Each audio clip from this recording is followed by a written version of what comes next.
For more on the Chip Kelly news, want to bring in Bobby Carpenter. And Bobby, let's start with the biggest talker of it all. There are people that are worried with all of the different coaches leaving and heading in different directions. But this is normal with a team that won a championship, especially when you have a high caliber coach like Chip Kelly, is it not?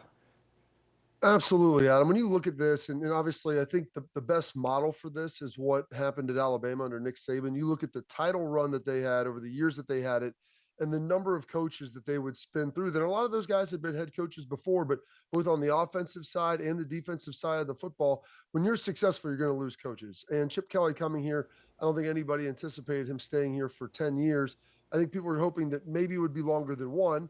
But when you're good and you saw how effective that offense was, especially the run game in the final four games and that championship playoff stretch. I think it was just really a matter of time before someone chose to poach him. And Pete Carroll down with the Raiders, I respect that. And if they want to have a good running game, which Pete does, Chip Kelly would be the guy to go with. Were you surprised at all by the news? I'm with you. I thought maybe it'd be a little longer than one season, but also there was a lot of talk after they walked off the field at Atlanta that he could be headed back to the NFL. Yeah, like I said, I think the 1 year I was hoping to maybe get two out of him, and especially with how good that offense looked in the run game. And, losing him and Justin Fry, I think, obviously, who's going to the Arizona Cardinals, that's going to be a big loss for that running game and up front. Both of those guys worked at UCLA together. And I don't know if it's really a surprise or a shock. He'd been interviewed for a number of jobs.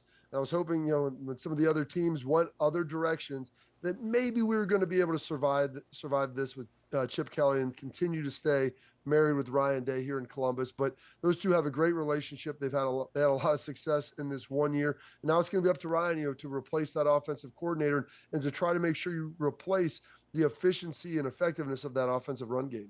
Well, let's kind of start there. When you do remove an offensive coordinator, now, we didn't necessarily implement Chip Kelly's system in Columbus, but he certainly kind of came in and took over the reins. How much is there going to be new this offseason yet again for the Buckeyes with whoever gets that role?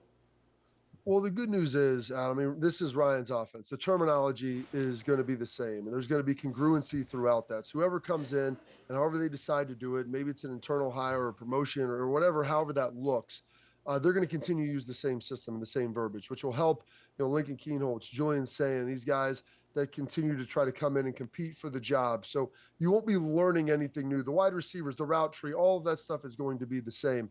What will be tough is Chip's creativeness in the run game. And obviously they learned a lot of that this year, but you saw the motions in the backfield. You saw some of the unique runs and some of the things they were able to get done. So there will be consistency among thought. So the guys aren't learning a new system. Whoever comes in, I'm sure they're going to stick with that same terminology. And that is the Nick Saban model with what he did at Alabama. But we'll see if they're who it is and then what that strength is. Because Ryan's great in the pass game. Brian Hartline's great in the pass game. Chip added that element in the run game with Justin Fry. And with those two departures now, that's a little bit tougher.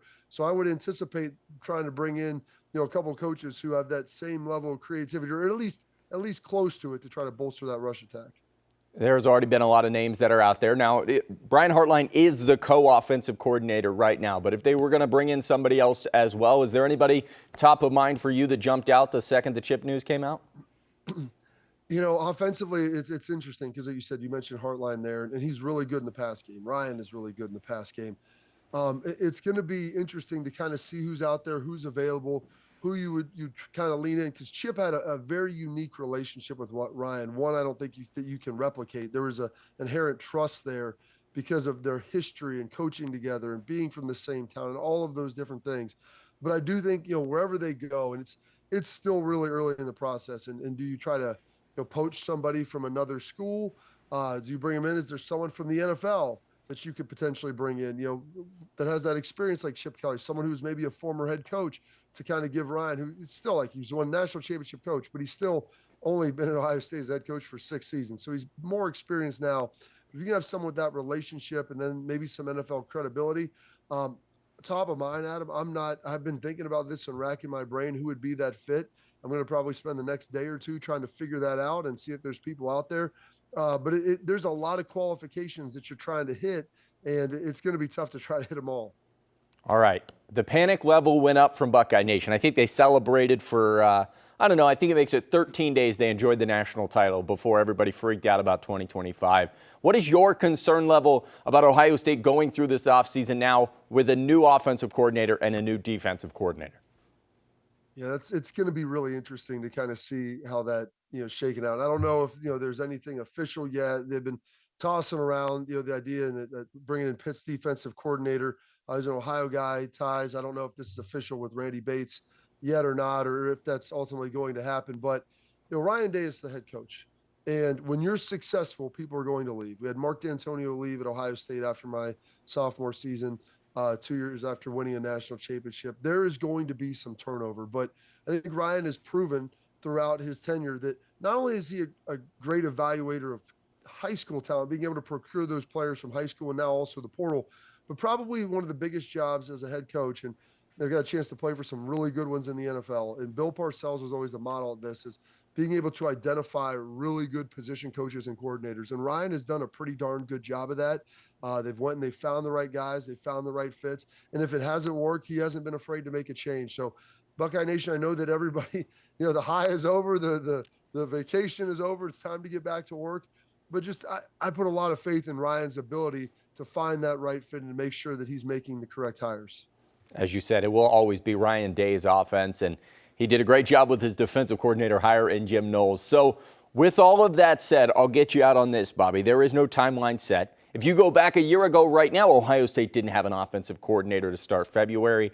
As a player, is there a time that you would want to have someone in place as you get spring ball going, or is it a fluid situation and when the right guy comes along, you'll be happy? I don't think you want to rush into it. And let's not also forget last year, Adam, they just didn't hire one. They hired two coordinators. You hired Bill O'Brien, who was here for a joke at the shortest tenure of an OC in Ohio State history before ultimately getting that Boston College job. So it wasn't like it was a very smooth process last year. So you go from Bill O'Brien to Chip Kelly. I think you want to probably have this in place within the next week or two, but also you want to make sure that the right guy that you're getting as well. So I wouldn't rush it. I know Ryan's got a good timeline. It's just early in February. If it's Valentine's Day and we still don't have an offensive coordinator, defensive coordinator, and some positions, well, then it might be time to start looking around and trying to figure out what's going on. But I'm fairly certain in the next week to 10 days, Ryan will have this thing hammered out. Ohio State defensive coordinator Bobby Carpenter. How does that sound? I don't think my wife would like that too much at all. But a lot of stress and a lot of work, Adam. I just waking up early is fine when you're going to sit on your can and talking to a microphone. Fantastic. He is Bobby Carpenter, Buckeye legend. Catch him on 97.1 The Fan, Morning Juice, every day, 6 a.m. to 9 a.m. Thanks, Bobby.